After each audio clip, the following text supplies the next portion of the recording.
আসসালামু আলাইকুম। পঞ্চম শ্রেণীর শিক্ষার্থীরা, আশা করি সকলে ভালো আছো।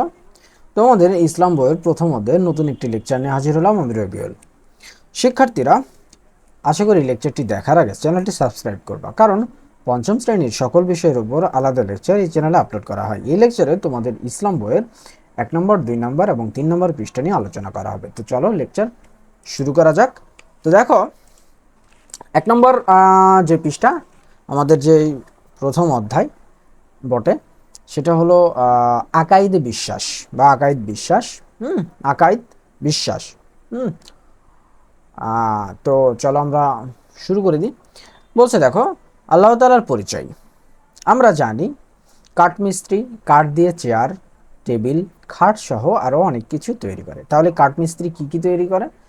কাঠমিস্ত্রি তৈরি করে কাঠ দিয়ে চেয়ার তৈরি করে, টেবিল তৈরি করে, খাট তৈরি করে, তো আরও অনেক কিছু তৈরি করে, তাই না? তোমার বাসায় যেমন ফার্নিচার আছে, দেখবা এই সবগুলো কিন্তু কাঠের ফার্নিচারগুলো সবগুলো কি করে?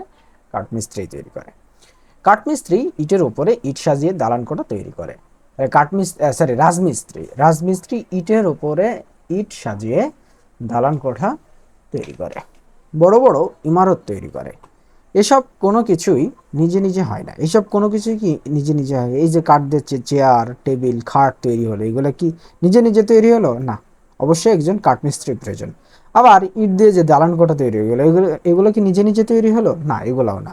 এগুলোর জন্য কিন্তু একজন রাজমিস্ত্রি প্রয়োজন, বড় বড় ইমারত তৈরি করে। এসব কোনো কিছু কিন্তু নিজে নিজে তৈরি হয় না। কেউ সৃষ্টি না করলে কোনো কিছুই সৃষ্টি হয় না। বুঝতে পেরেছ? তাহলে বলছে, আমাদের মাথার উপরে সুন্দর সুনীল আকাশ ও মিটিমিটি তারা, গ্রহ উপগ্রহ পৃথিবী থেকে 13 লক্ষ গুণ বড়, প্রখর। সূর্য নিজে নিজেই কি সৃষ্টি হয়ে গেছে? আচ্ছা বলো তো, সূর্য নিজে নিজেই কি সৃষ্টি হয়েছে? এই যে গ্রহ উপগ্রহ, এইগুলো নিজে নিজেই কি সৃষ্টি হয়েছে? এই তুমি রাত্রে বেরোলে যে মিটিমিটি তারা দেখো, এই তারাগুলো কি নিজে নিজে সৃষ্টি হয়েছে? আকাশ কি নিজে নিজে সৃষ্টি হয়েছে? বলো। অবশ্যই না। সব কিছুরই একজন সৃষ্টিকর্তা আছেন। তিনি কে? তিনি মহান আল্লাহ তাআলা। তিনি কে? তিনি মহান আল্লাহ তাআলা। তাহলে এই সব কিছু কে সৃষ্টি করেছে? মহান আল্লাহ তাআলা। এখন বলছে, সবার আগে আমাদের প্রয়োজন আল্লাহ তাআলার অস্তিত্ব সম্পর্কে জানা ও ঈমান আনা। তাহলে সর্বপ্রথম আমাদের আল্লাহর অস্তিত্ব সম্পর্কে জানতে হবে এবং ঈমান আনতে হবে। ক্লিয়ার? কেননা মহান আল্লাহ আছেন এ সম্পর্কে যদি আমাদের পূর্ণ ঈমান না থাকে, তা কি হলে মানে তাহলে কি করে আল্লাহর আদেশ মতো চলবো? মানে আল্লাহ যে আছে, এই যে আছে শব্দটা বা আছে জিনিসটা যদি আমরা পুরোপুরি মানে বিশ্বাস না করি, এই সম্পর্কে যদি পুরোপুরি না জানি, তাহলে আমরা কিভাবে বলো তো পূর্ণ ঈমান আনবো বা কি করে আল্লাহর আদেশ মতো চলবো? এর সাথে সাথে প্রয়োজন আল্লাহ তাআলার গুণাবলী সম্পর্কে জানা। আল্লাহ এক, তার কোনো শরিক নেই। আল্লাহ এক, তার কোনো কি নেই? শরিক নেই বা অংশীদারত্ব কেউ নেই। ঠিক আছে? তিনি এক ও অদ্বিতীয়। আল্লাহ সবকিছু দেখেন, শোনেন এবং সবকিছুর খবর রাখেন। তুমি গোপনে বা প্রকাশ্যে যে কাজটাই করো না কেন, এই কেউ না দেখলে সেখানে দেখে কে? আল্লাহ। কেউ না শুনলে সেখানে শোনে কে? আল্লাহ। কেউ খবর না রাখলে সেখানে রাখে কে খবর? আল্লাহ। এর ওপর আমাদের দৃঢ় ঈমান আনতে হবে।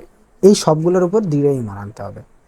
আল্লাহ তাআলার গুণাবলী সম্পর্কে সার্বিক জ্ঞান না থাকলে ইসলামের সরল পথ সরল সহজ পথে চলা কিছুতেই সম্ভব নয়।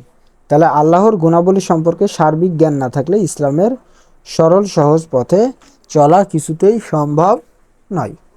এরপর আমাদের জানতে হবে আল্লাহ তাআলার ইচ্ছা অনুযায়ী জীবনযাপন করার সঠিক পথ কোনটি। কি কি কাজ আল্লাহ পছন্দ করে যা আমরা করব, আর কোন কোন কাজ অপছন্দ করে যা থেকে দূরে থাকবো বা বিরত থাকবো। এ উদ্দেশ্যে আল্লাহর আইন ও বিধানের বিধানের জ্ঞান অর্জন করা আমাদের জন্য ফরজ। আল্লাহর বিধান আছে কুরআন মজিদে। আল্লাহর বিধান আছে কোথায়? কুরআন মজিদে। কুরআন মজিদ আমাদের পড়তে হবে ও বুঝতে হবে। এই যে তোমরা পঞ্চম শ্রেণীতে পড়তেছো, তাই না? তো অবশ্যই তোমাদের কোরআনটা কিন্তু পড়তে হবে এবং কোরআনের যে অর্থগুলা বা কোরআন কি বলছে সেগুলা কি করতে হবে বলো তো?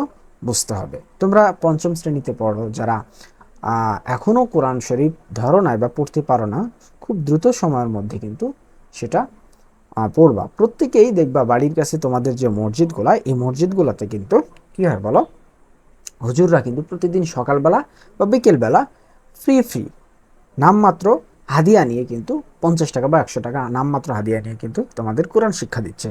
তো অবশ্যই তোমরা যারা এখনো পারো না তারা অবশ্যই কি করবা, কোরআনটা শিখে নিবা, শিখে পড়তে হবে এবং কোরআনের ভাষাটা বুঝতে হবে। আল্লাহর আদেশগুলো পালন করতে হবে, নিষেধ থেকে দূরে থাকতে হবে। তাহলে আল্লাহর আদেশ কি করতে হবে, পালন করতে হবে, এবং নিষেধ থেকে কি করতে হবে, দূরে থাকতে হবে। আমাদের আরও জানতে হবে আল্লাহর ইচ্ছার বিরোধী পথে চলার পরিণাম কি, অর্থাৎ আল্লাহ যেটা নিষেধ করবে সেই কাজটা করার পরিণাম কি হবে, এটা কিন্তু আমাদের জানতে হবে। ধরো আমাদের মিথ্যা কথা বলতে আল্লাহ তাআলা নিষেধ করছে, তাহলে মিথ্যা কথা বললে কি পরিমাণ পাপ বা কি শাস্তি আল্লাহ তাআলা দিবে, এটার জন্য কি ক্ষতিটা হবে, এই ক্ষতিটা আমরা যদি না জানি তাহলে কিন্তু আমরা এই মিথ্যা কথা বলতেই থাকবো। কিন্তু যখনই সেটা জানতে পারবো তখনই কিন্তু ভেতরে ভয় কাজ করবে, আল্লাহ আমি যদি এই কাজটা করি বা আমি যদি মিথ্যাটা বলি আল্লাহ তাআলা আমাকে এই শাস্তিটা দেবেন।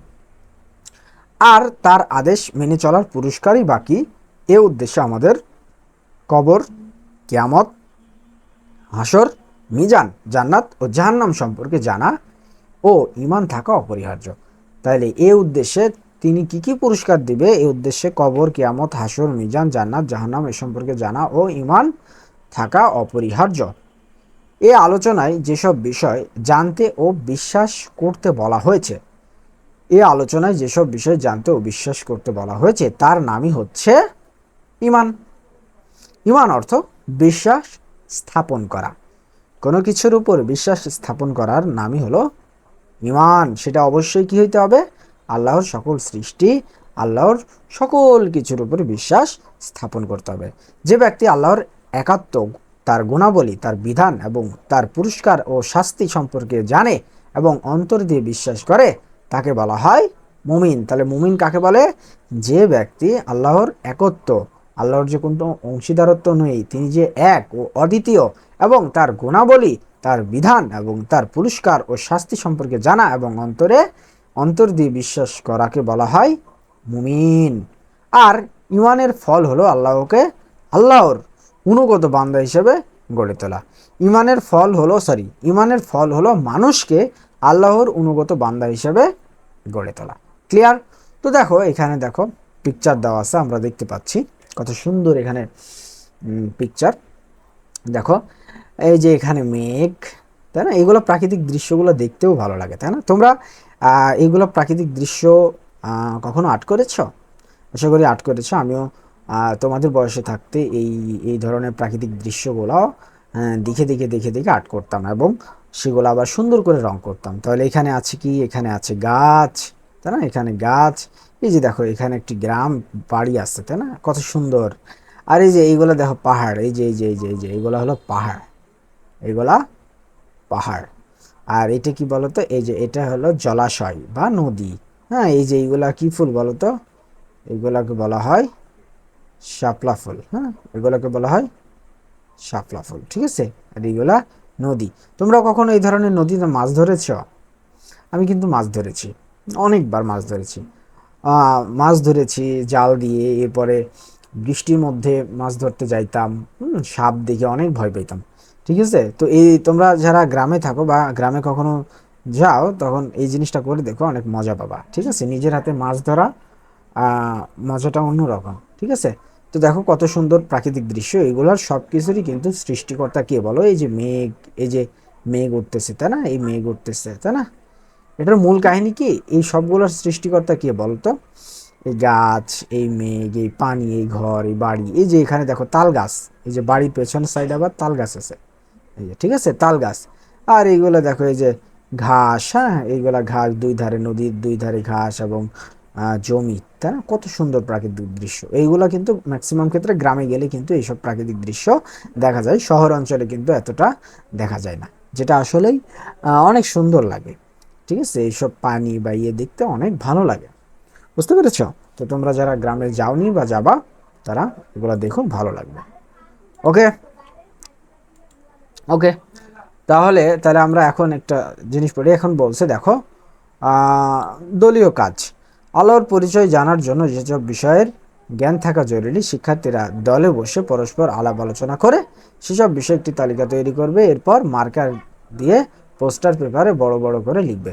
তাহলে আমরা এই যে উপরে যে পড়লাম আল্লাহর বিষয়গুলো, এই যে যে যে এই সম্পর্কে জান্নাত জাহান্নাম কবর, হ্যাঁ এইগুলা, এই সম্পর্কে যে জানলাম বিধি নিষেধ কোনটা কি করতে হবে না করতে হবে, এটা যে জানলাম আমরা এই যে এখানে এইগুলা, তাহলে এইগুলা আমাদের কি করতে হবে, এইগুলা তোমরা কি করবা, এইগুলা দলে দলে বসে পরস্পরের সাথে আলোচনা করবা, এই বিষয়গুলো আলোচনা করে তালিকা তৈরি করবা, তালিকা তৈরি করে মার্কের পেন দিয়ে একটা পোস্টারে বড় বড় করে লিখে রাখবা। এটা হলো তোমাদের দলীয় কাজ বা গ্রুপিং ওয়ার্ক। ঠিক আছে, এরপরে দেখো বলছে যে আমরা জানলাম আনুগত্যের জন্য ইমানের প্রয়োজন। তাহলে আমরা জানলাম আনুগত্যের জন্য কি বলো, ইমানের প্রয়োজন। এখন প্রশ্ন হলো আল্লাহর গুণাবলী, তার দেওয়া বিধান ও আখিরাতের জীবন সম্পর্কে আমরা কিভাবে জানব। তাহলে এখন প্রশ্ন কি, আল্লাহর গুণাবলী, তার দেওয়া বিধান ও আখিরাতের জীবন সম্পর্কে আমরা কিভাবে জানব। আমাদের চারদিকেই ছড়িয়ে রয়েছে আল্লাহ তাআলার অসংখ্য সৃষ্টি। তাহলে আমাদের চারদিকে ছড়িয়ে রয়েছে কি, আল্লাহ তাআলার অসংখ্য সৃষ্টি। তুমি বাইরে, ঘর থেকে বাইরে বেরাও বা ঘরে দেখো, মানে কোন জিনিসটা তুমি বলবা যে এটা আল্লাহ তাআলা সৃষ্টি করেনি, বলো তো। চারদিকে যা কিছু দেখতেছো সব কিছু কিন্তু আল্লাহ তাআলার সৃষ্টি। ঘর, সরি, গাছপালা, মানুষ, পাহাড় পর্বত, এগুলো কে সৃষ্টি করেছে, এগুলোর মালিক কে, এগুলোর সৃষ্টিকর্তা কে। আকাশ, পর্বত, সূর্য, তারা, গ্রহ, যা কিছু দেখতেছো সব কিছুরই সৃষ্টিকর্তা কে বলো, মহান আল্লাহ তাআলা, যা তার অস্তিত্বের নিদর্শন। এসব নিদর্শন সাক্ষ্য দিচ্ছে যে এসব কিছুরই একই স্রষ্টার সৃষ্টি, এই সব কিছুই একই স্রষ্টার সৃষ্টি। কত সুন্দর আমাদের এই দেশ, তাই না, কত সুন্দর আমাদের এই দেশ, হ্যাঁ, কত সুন্দর আমাদের এই পৃথিবী। সবুজ ফসলের মাঠ, মাঠ ভরা সোনালী ধান, বন, বাগান, গাছ গাছালি, ফুলকুল শব্দে বয়ে যায় নদী, ফুলকুল শব্দে বয়ে যায় নদী। ওপারে নীল আকাশ, সরি ওপরে, ওপারে নাও, ওপরে নীল আকাশ, তোমার মাথার উপরে নীল আকাশ, রাতে তারা ঝলমল করে, কোনো সময় শীত আবার কোনো সময় গরম। যেমন ধরো আমাদের দেশে শীতকাল কোথাও কখন থেকে শুরু হয়, ধরো নভেম্বর থেকে মোটামুটি ফেব্রুয়ারি মাস পর্যন্ত শীত থাকে, আর গরম থাকে কি এই ফেব্রুয়ারি পর থেকে, মার্চ থেকে শুরু হয়ে গরম একদম ধরো অক্টোবর নভেম্বর শেষ পর্যন্ত কিন্তু গরমের একটা ছোঁয়া কিন্তু থাকে, তাই না, এই পৃথিবীতে। কোনো সময় বৃষ্টি, এসবই মহান আল্লাহর সৃষ্টি। তাহলে দেখো, কোনো সময় বৃষ্টি, শীত, গরম, ঝলমলে আকাশ, ঝলমলে তারা, গাছ গাছালি, হ্যাঁ, বাগান বন, মাঠ ভরা সোনালী ধান, হ্যাঁ, এই সবগুলাই কি আল্লাহর সৃষ্টি। এসব নিদর্শনের ভেতরে রয়েছে আল্লাহ তাআলার যাবতীয় গুণের প্রকাশ।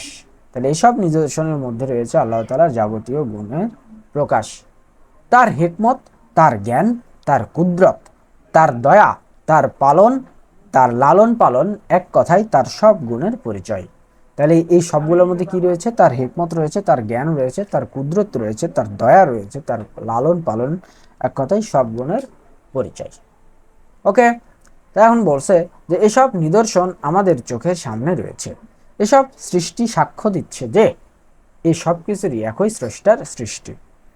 ঠিক আছে, এখন বলছে যে এছাড়া আল্লাহ তাআলা মেহেরবানি করে মানুষেরই মধ্যে থেকে এমন সব মহামানব সৃষ্টি করেছেন যাদের তিনি দিয়েছেন নিজের গুণাবলী সম্পর্কে নির্ভুল জ্ঞান।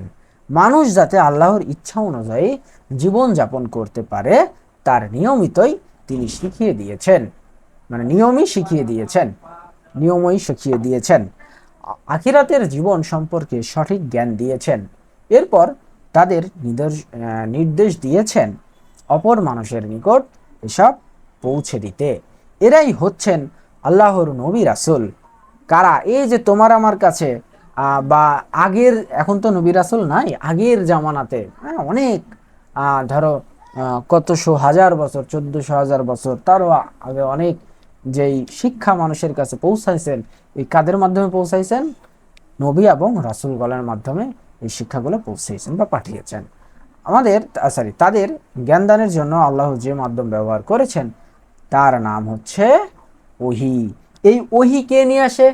এই ওহী কিন্তু নবী রাসূলগণের কাছে নিয়ে আসে হযরত জিবরাইল আলাইহিস সালাম। ওহী অর্থ কি? ওহী অর্থ হলো আল্লাহর বাণী।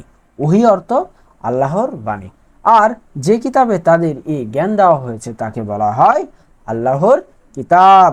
কুরআন মজিদ হলো আল্লাহর কিতাব। এই যে দেখো এই কোরআন মজিদ, এই কোরআন মজিদ আমাদের সর্বশ্রেষ্ঠ এবং সর্বশেষ নবী করিম হযরত মুহাম্মদ সাল্লাল্লাহু আলাইহি ওয়াসাল্লামের উপর অবতীর্ণ হয়েছে। আসমানি কিতাবের যে 4টি বড় কিতাব রয়েছে তার মধ্যে সর্বশেষ কিতাব হলো কোরআন মাজিদ, যেটা অবতীর্ণ হয়েছে আমাদের নবী, তোমার নবী হযরত মুহাম্মদ সাল্লাল্লাহু আলাইহি ওয়াসাল্লাম। যেই নবীকে সৃষ্টি না করলে এই দুনিয়ার কোনো কিছুই সৃষ্টি করতো না আল্লাহ তাআলা। এই কোরআন মাজিদ কিন্তু সেই নবীর উপরে অবতীর্ণ হয়েছে। ঠিক আছে, তো আশা করি প্রিয় শিক্ষার্থীরা বুঝতে পেরেছো। এখানে একটা তোমাদের একক কাজ আছে, পরিকল্পিত কাজ। দেখো এই কাজটা করে ফেলবা তোমরা।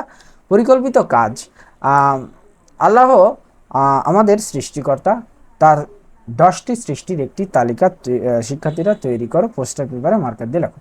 তো 10টি সৃষ্টি অর্থাৎ তিনি কোন মানে সৃষ্টি করেছে তো অনেক, মানে তুমি যা দেখতেছো গাছপালা নদী নালা তারা মারা যা আছে সবই কিন্তু সৃষ্টি করেছে। এইগুলাই জাস্ট খালি 10টি, মাত্র এইগুলোর মধ্যে 10টি বেছে নিয়ে তুমি একটা তালিকা তৈরি করবা। তো এইটুকু হলো তোমার কিন্তু কাজ। তো এই লেকচার এই পর্যন্তই। আশা করি এই লেকচারটি তোমাদের অনেক হেল্প করবে। প্রিয় শিক্ষার্থীরা, আমার আরও 2টি ইউটিউব চ্যানেল রয়েছে, তোমরা চাইলে সেই 2টি চ্যানেলে সাবস্ক্রাইব করে রাখতে পারো। চ্যানেল 2টির লিঙ্ক এই লেকচারের ডিসক্রিপশন বক্সে দেওয়া আছে, যার একটিতে ফুড বিষয়ের উপর কন্টেন্ট নির্মিত হয়, অন্যটিতে ব্লগিং ও ট্রাভেলিং বিষয়ের উপর কন্টেন্ট নির্মিত হয়। ধন্যবাদ প্রিয় শিক্ষার্থীরা, কথা হবে অন্য একটি লেকচার নিয়ে।